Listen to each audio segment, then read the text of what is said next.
Hey, F and True followers, JC Styles here. Brian Gracie. F and True Wrestling, and this is our Over the Limit 2011 predictions show. Yes, Over the Limit will happen on May 22nd, 2011. Highlighted currently, there's 8 matches on the card. We're going to go through them, give you our thoughts on what is going to happen. For the first match, hopefully this will be on the card. Me and JC were talking earlier, this might be showcased as a dark match.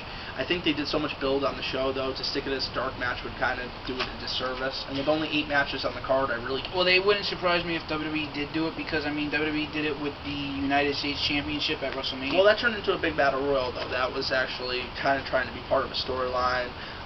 But Cara versus Chavo Guerrero. Chavo was one of the greatest luchadors out of the 90s, and Cara is basically the new face of the Mexican luchador. I mean, the guy's come and taken the WWE by storm. Well, I don't think he's the top luchador. I mean, he may be the top luchador in the WWE in the States, but I mean, there's so many luchadors out there. Well, I didn't say the top luchador. I said the top current face. I mean, yeah, you think of Rey Mysterio a lot, but you think of WWE 2011, you're thinking of Sin Cara. I mean, he's one of the biggest names to debut this year. Yes, but the thing with the current thing with Sin Cara, I enjoy watching Sin Cara wrestle, but Sin Cara isn't good unless he has someone else to help carry the match along with him. Well, I think Primo Colon is a phenomenal talent. I mean, you need someone who could. When you have 2 guys like that going at each other, it's got to be 50-50. It can't be one wrestler carrying the whole match. It's got to be a 50-50 thing between the high flying and everything like that. He's got to go out there. I mean, when he went out there and he wrestled the first night, you know, he probably didn't feel comfortable wrestling with the guy. I mean, with wrestling. I mean, that's like going out there it's like going out there. Okay. I mean, his first match was with Primo Colon, and I think he did a phenomenal job. That's what I was saying before you interjected your little part. And I think he's done well in pretty much all of his outings. And I think that's what made Rey Mysterio such a versatile wrestler in the WWE, is he was able to go against the bigger guys and put on a good match. Because Rey would bring the high-flying moves, the bigger guys would bring their style, and they would have such a mashing of styles.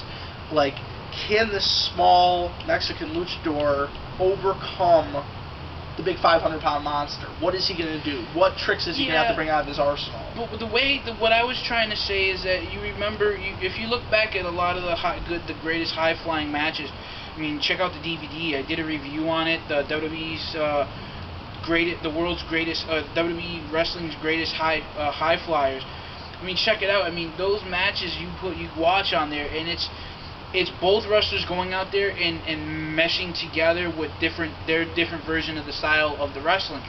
And when you a guy like Sin Cara, I think he's so fast and he's so motivated that when you put him in the ring with someone like you said, Primo's a fantastic athlete, but you have to put him in the ring with somebody who can go as fast as Sin Cara. Well, I think to deliver a phenomenal match. Well, a phenomenal match in a different sense. I mean, you're thinking of a phenomenal, like, luchador match, where it's all fast-paced, it's fast-going. I'm thinking of kind of like, man, he's the underdog, and he's going against this huge monster, and what innovative, high-flying, crazy things does he have to pull out of his hat to be able to pull it off? I think with this current match, though, we're not going to see that, though. We're going to see 2 luchadors square off. I honestly think, like you said, though, Sin Cara's got a little bit faster of a style than Chavo does, so it's going to be kind of interesting how they work together. Who would you like to say? To be honest, I really never got behind Chavo in the WWE. I was my favorite Guerrero was Eddie, so I would probably have to say Sin Cara all the way on this match, just because of what he's done over the last couple of months since he's been in the wrestling. He's just really fantastic all-around wrestler. I think definitely. I mean, before he even had his very first match. I mean, when we went and saw Raw in Bridgeport that night, I mean, there was kids, like, I would say maybe at least 200 kids wearing the masks, and at least maybe a dozen kids with Sin Cara. And actually, WWE, I don't know exactly when it's going to happen, but the WWE is going to try to set a record for most people in masks at a live event. So that will be coming. When I get the details, I'll fill you guys in. But the way I look at this, Sin Cara has been on fire the last few months. I see him more than likely picking up the win in this just to continue his momentum. But if they do want to bring Chavo back into the scene, if they do want to bring him back in as a contender against Sin Cara, it might be positive to let him win just to kind of bring him back to the limelight. Chavo picked up a win. Now they're going to continue to feud for another month, and we'll get to see another good luchador match. This is the only thing. My concern.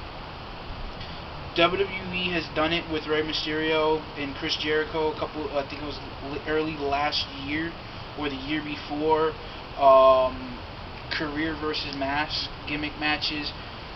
As a lot of you that don't know about Mexican heritage, I've looked into it a lot because I've actually started, getting into a lot of, like, even back when Rey Mysterio was wrestling, and you've seen guys like Psychosis and Juventud having to lose their masks in WCW. Their mask, it represents everything that their legacy represents. The mask that you see every luchador wear is the Mexican luchador legacy. Every different mask represents a different story, a different legacy. Like Rey Mysterio. Rey Mysterio, when he was in WCW, he had the question mark on his tights and everything. That was representing his family and his family's legacy and the legacy of Mexican. Once you take that mask off, you're disrespecting the legacy of the luchadors and the people and the legacy of your family and the legacy of those who wore the mask before you. Then it's also an ultimate disrespect when they put the mask back on. Hence, when Rey Mysterio got so much beef when he debuted in the WWE. Well, Rey Mysterio, that situation was kind of handled a little bit differently. Rey Mysterio originally got the name Rey Mysterio from his uncle, yes, which his uncle is actually currently training another protege of his to become the new Rey Mysterio Jr., and he will be debuting in Mexico under, I think, in the CMAA shortly.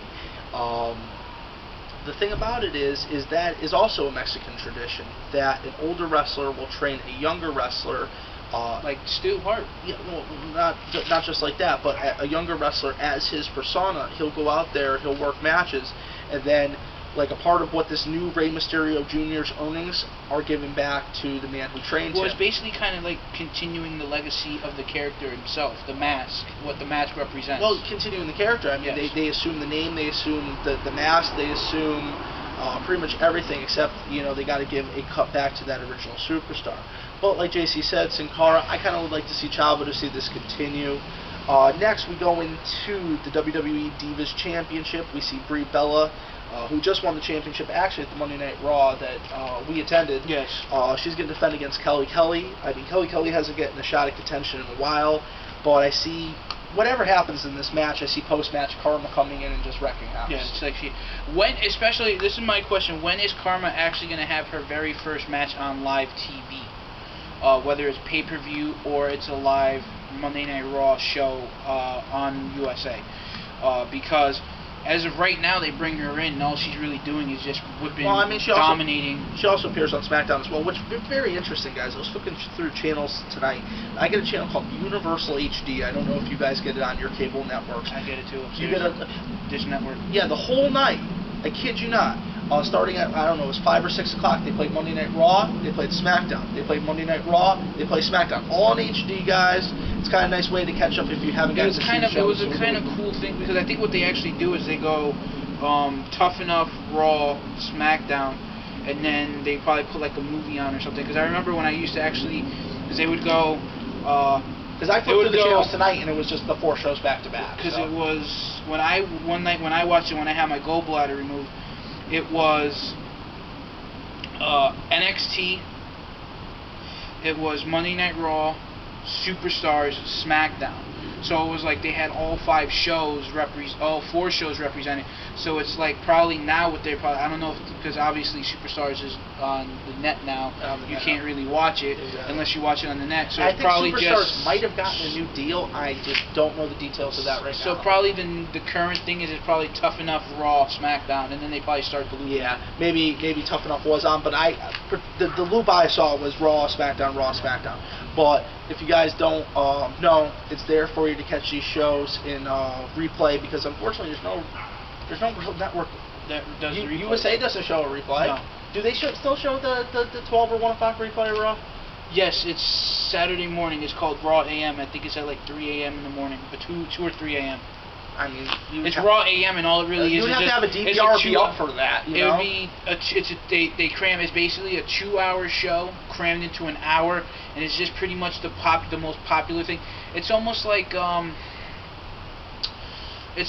how they did Livewire. How Livewire on Sunday morning was a recap of what happened in wrestling for the whole week. Yeah. So that's basically all it is. But they don't do SmackDown. They just do Raw. And someone is burning firewood, and it smells fucking sexy. It does smell very good.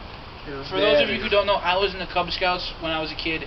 My father was a Cub leader. My uncle was a Cub leader. My cousin who was here was in the Cub Scouts, and my other cousin, his brother, my cousin who was here, his brother, which is my cousin, obviously, of course, was in the Cub Scouts. I was the youngest in the Wolves. My cousin, Anthony, who was the youngest of the 2 brothers, was in the Wolves, and my cousin Vinny was in the Weeblos, which is basically like almost like high school, kind of right before the Boy Scouts. So when we used to go on camping trips, it was the sexiest smell in the world, burning firewood, because we would literally not wash our shirts that we had the firewood in, and we would never wear it until the smell wore off, and then we threw it in the wash. Because for those of you who've gone camping, you know the smell I'm talking about, and it's really fucking great smell. Burning firewood does smell good.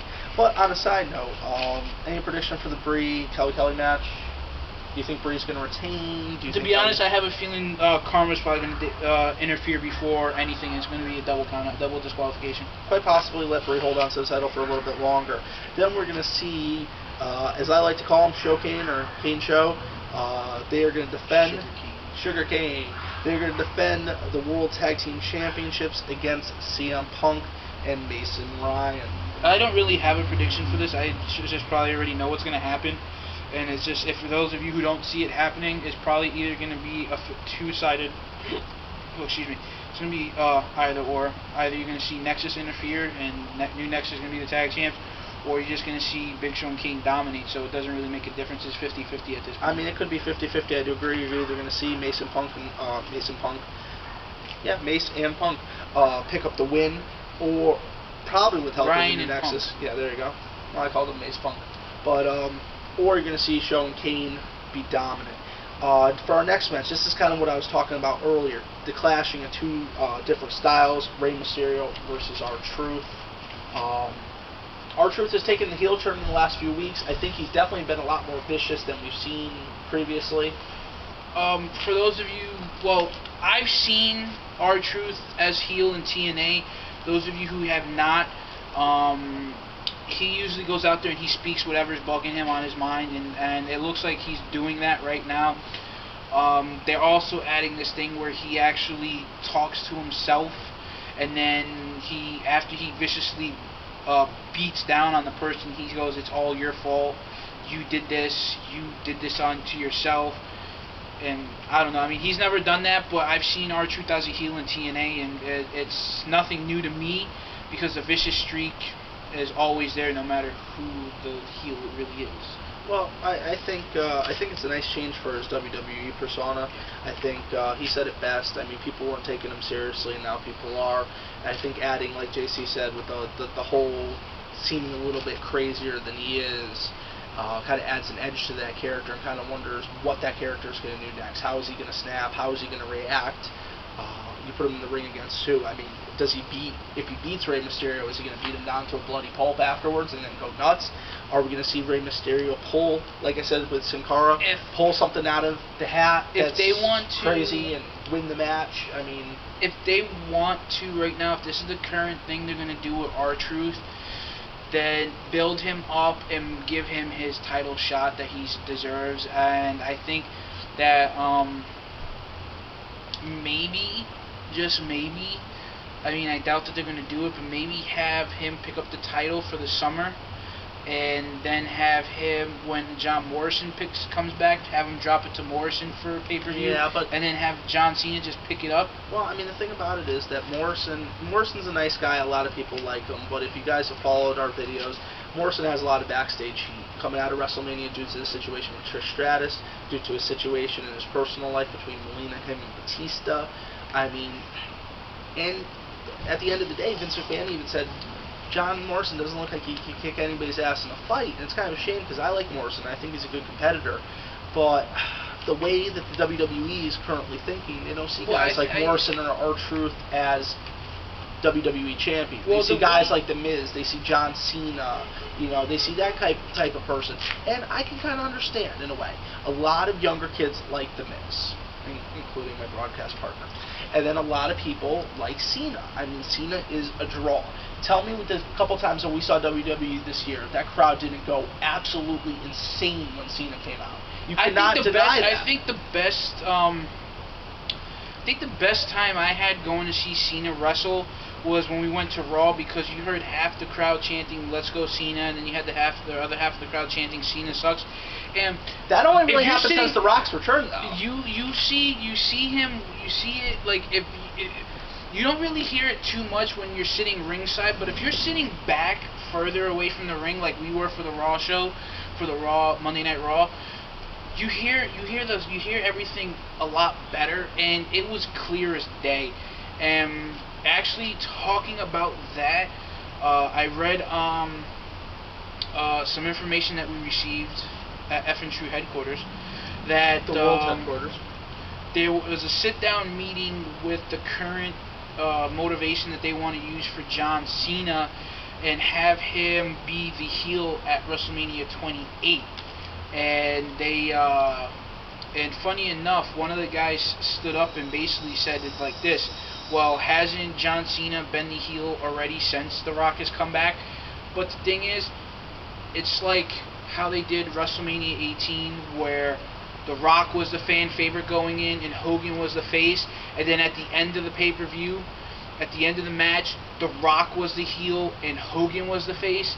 So that's what they got to do. Well, it's all about how they carry themselves in the match. It's all about body language. It's all about charisma. That match, exactly. Those guys were able to tell such a story in that match that it was able to shape their character. You go into a match, like you said, as a face, and then your facial expressions, the way you wrestle, the way you come off. If you come off as a heel, you're going to be portrayed as a heel. Well, it's not that. It's just because, I mean, look, okay, for instance, WrestleMania 13. Austin was the heel going in. Brett was the face by the halfway through the match. I don't know if Austin was ever. You could ever call Austin a heel. I think he was more of a tweener, which is kind of like a mix between the face and the heel. Well, no, he was a heel pretty much up until that match. The fans still loved him. And then the fans cheered him, but he didn't really become a full-fledged face until the end of the match, when he was put in the sharpshooter. He had the blood dripping down his face, and he didn't give up, nor did he quit. I don't think Hulk Hogan, I don't think Stone Cold Steve Austin would ever be really considered a face. I think he was always in the tweener category. I think the only I'm just using as an example. Oh, okay. Well, I'm just finishing my thought. I think the only point that you could actually consider Stone Cold as a bona fide heel was the two-man power trip, when he joined forces with McMahon, and the Attitude Era pretty much ended in 2001. Well, I mean, even though Austin was a heel 2000, excuse me. when he was when he first joined, when he was with DiBiase, he wasn't liked. The Ringmaster was a horrible character. But he was still a heel and wasn't liked. Yeah. Oh, because the Ringmaster was a horrible character. As soon as he came out of Stone Cold, man, he cemented himself. Getting back to the John Cena. Get back to this. Back to the John Cena thing is, I think it would be perfect. But the thing is, though, what they should do is don't wait until January to turn Cena heel if that's what the WWE creative team is going to actually do it. Do it a lot sooner, so that way by the time WrestleMania comes, everyone's ready to see Cena come back as the face at the end of the match. Yeah. Well, you're gonna see a lot of building. Give him a couple of months, maybe like right after SummerSlam, have him start to just very easily coast into being the heel, and then by WrestleMania he's a full-fledged heel, but people want to see him a face again, and then that's when The Rock comes back. Boom, he's a fan favorite. All of a sudden, Rock wins the title, and then everyone's saying Rocky sucks. Let's go Cena. Rocky sucks. Let's go. It's Cena. a very good possibility, and you just got to see how the title picture evolves. Also, big news out of this. Might as well put it out. Bragging rights is now going back to will now be named Vengeance. Yes, it will be named Vengeance, but let's see. Vengeance was usually the last pay-per-view. No, Vengeance was Night of Champions, and Night of Champions became. Night of Champions became Night of Champions. It's still Night of Champions. Last year it was still Night of Champions? Yes. Okay. No, I think. Because I know they canceled one pay-per-view this year, and I think it was Hell in I don't want to say Hell in a Cell. They had 2 events in October, and I think they canceled one of the 2, if I'm not mistaken. They went from 13 back to 12 events. But for Mysterio or Truth, who would you like to see? You know what? Can't decide. Can't decide? Alright. 50-50. For our next match on the blue brand, we will see the current Intercontinental Champion, Wade Barrett, defend the championship against former core member Ezekiel Jackson. You know, if we don't see outside interference, I could see Zeke dominating this. This is the thing about this. The mid-card titles aren't being represented as well as they should be anymore. Well, here's a perfect feud for a mid-card title. You got 2 guys that were former team members are now feuding over the Intercontinental Championship. Yeah, but the thing is, though, this is like pretty much his first title defense since he's won the title. I mean, it hasn't been booked. He hasn't. No. They're not being booked on a constant basis like they should be, and I would love to see that again. I remember years ago the Intercontinental Championship was being defended every pay-per-view, and it was being defended at least once in between every pay-per-view. Well, the great thing about the U.S. champion, especially back in the WCW days, is the U.S. champion automatically got a shot at the WCW championship, and you got to see guys carry the U.S. title. Main event guys, Booker T, Goldberg, DDP. I mean, you had main event guys. Intercontinental title, perfect example. I think they were booking very well in the 2000s. You had guys like Triple H was carrying. Yeah. You know, guys Jeff Hardy, top main event talent that was currently filling the mid card. That was doing a phenomenal job at it. Perfect example, the Intercontinental Champion always getting a shot at the with the WCW titles. Intercontinental Champion always, every now and then, if depending on who had it, always had gotten at least a title shot at the WWF Champion. And at that time, WrestleMania 6, Hulk Hogan versus Ultimate Warrior, title versus title. Yeah. Speaking, Macho Man was one of the greatest Intercontinental Champions ever. Rest in peace, Macho Man. We have some tributes out to him. He's probably, I would say, probably the top 5. Definitely is. Oh, Macho Man was phenomenal. I would say Ricky Steamboat would probably be maybe number 3 or 2. Oh, Ricky Steamboat was phenomenal. And then Jericho held the IC title more times than anybody, and he was a phenomenal defending champion. And quick update on Jericho. I guess right now he's comfortable where he's at in life. Hopefully he'll return soon. He just had his book Undisputed, right? Come out? Yep. It's on newsstands now, so check it out. I'm pretty sure it's probably at the top of the New York Times bestsellers by now. Which I want to know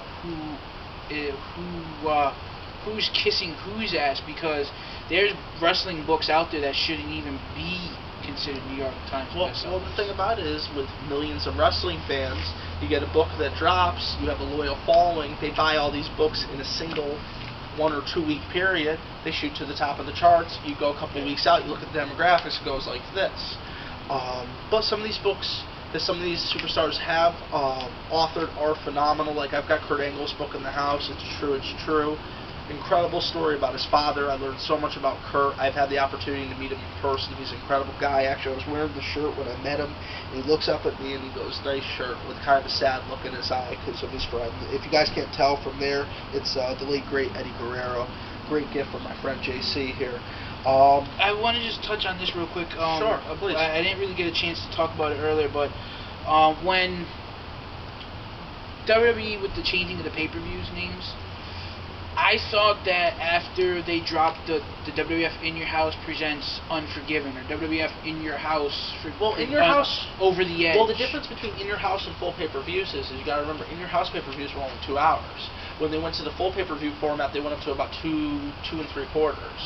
Well, even though they were still known as it was In Your House Unforgiven, In Your House Cold Day in Hell, In Your House. They did 28 In Your Houses. Yeah, so it was like In Your House Degeneration X, In Your House Rock Bottom, so it was kind of like, it was also, me and Brian both know it, but it's trivia for our fans. So, I want you guys, don't research it on the net. I want you to use your physical brain power. What are the only 2 pay-per-views that were never duplicated till this very day? Me and Brian know what both pay-per-views they are, and I want you to think about it long and hard and let us know. Leave your comments. Well, I mean, there was never another Rock Bottom. Why would you give it out? Well, there's a lot of events, though. That was just one. I mean, how many pay-per-views were never duplicated? There's 2 that were never duplicated. There's more than 2. No, there's 2. Dude, I can name off like 5 different In Your Houses that were never duplicated. No, I'm talking about that weren't. No, there was pay-per-views duplicated, but those were the only 2 that were never duplicated. Bro. Never. Bro. Ever. Out of the 28 In Your Houses, other than like with the exception of Backlash, like Judgment Day, I mean, you had. God, I'm talking about the only 2 pay-per-views that were not duplicated. See, that didn't belong. We've been friends since we were little kids, so this is bound to happen. Between the 2, there's 2 pay-per-views that were never duplicated, that were exclusive, never duplicated. And why did you just fart? Effing shoot gas. Well, thank you for bringing attention to it.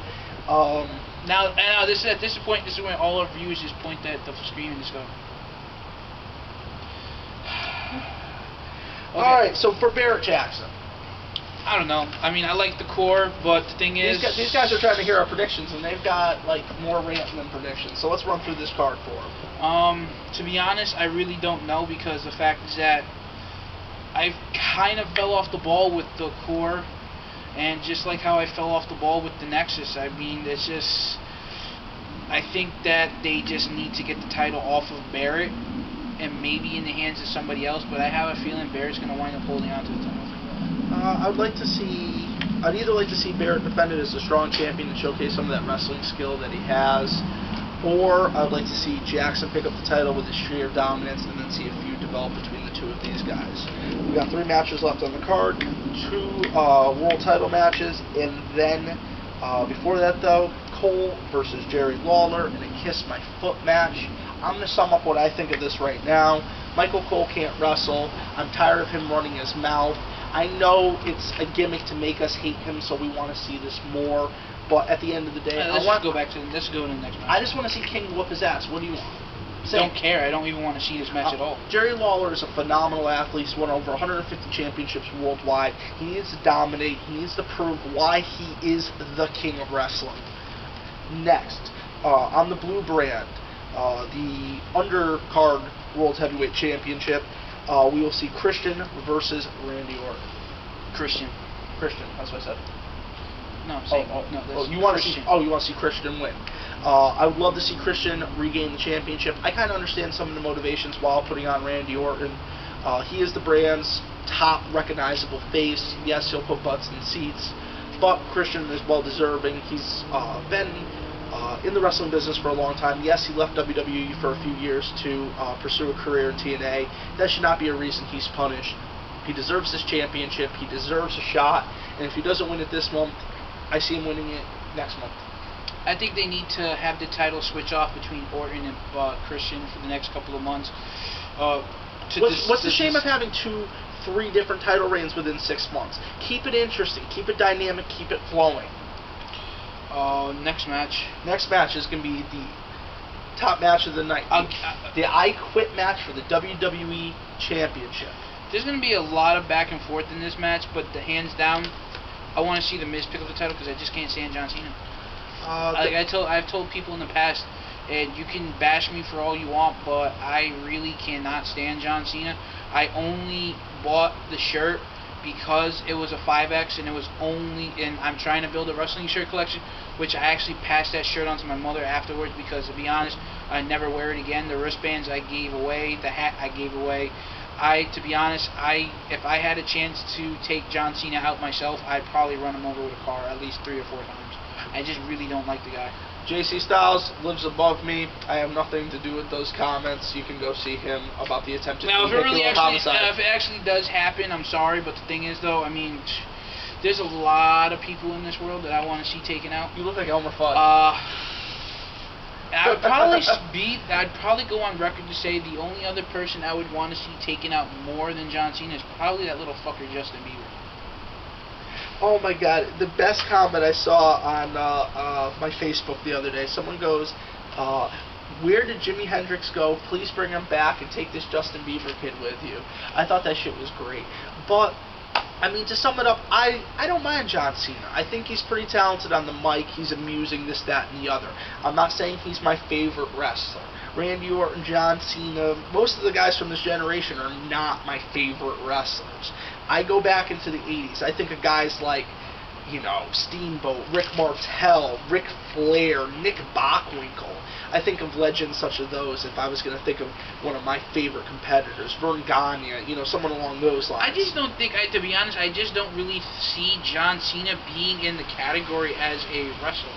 He's not really a wrestler, he's more of a brawler, if anything. Well, Austin was a brawler. I mean, Austin was a technical wrestler until he broke his neck, and then he became more of a brawler to adapt to what he was able to do in the ring. John Cena kind of brings a similar element. He has charisma. He has undeniable charisma. And, I mean, I don't hate the guy. Like I said, he's just not in my top. I think he is very good for the current product that they are producing. When it comes to The Miz, I think The Miz is a kid that's turned himself into a reality TV punk, into a real serious competitor. Yeah, he is a good technical wrestler. Guys, they want you to hate him. They want you to buy the pay-per-view, so you watch it. It's all business. So at the end of the day, you know what? There's no shame, because I've seen Miz wrestle in person, and he can wrestle. So if he is the wrestling champion, so be it. If John Cena is the wrestling champion, so be it. It's the way it's going to turn out. No, John Cena should not be champion. It's the way it's going to turn out. I really don't have... I just hope I see a good match. Either man, I wouldn't mind seeing The Miz being the heel for a little bit longer, screwing with people. I want to see John Cena wouldn't mind seeing John Cena dominate. So I can go either way. JC, I know, wants to see The Miz. Yes. But, guys, I think we've talked for long enough tonight. Yes, we have probably like 2 30-minute videos by now. And plus, I've actually probably have, with this video, the TNA Impact review, and my WWE All-Stars video, which will be going up shortly, I probably have to say I've been talking for 70 minutes now. 70 minutes, yeah, and I put up a shorter update earlier, not related to WWE. A top TNA executive has met with Bill Goldberg, so check out that video. Also, like we mentioned earlier in this video, me and JC also both put up a tribute to Randy Macho Man Savage, so please check those out as well. Do have to apologize that we did not get our customary Raw or SmackDown reviews up this week. It's just been a hectic week here at F and True Wrestling. We've had a lot of stuff going on, but we're back on track. We promise to deliver you the best content that we possibly can. If me and JC can't sit down together, we will bring you our thoughts individually. Most of the time, both of us. If not, one of us will fill in the void. That's about it for now. Thanks for watching this video. I hope Over the Limit kicks ass, and we'll catch you afterwards. Have a good night. Hey, have a good night. I'm going upstairs.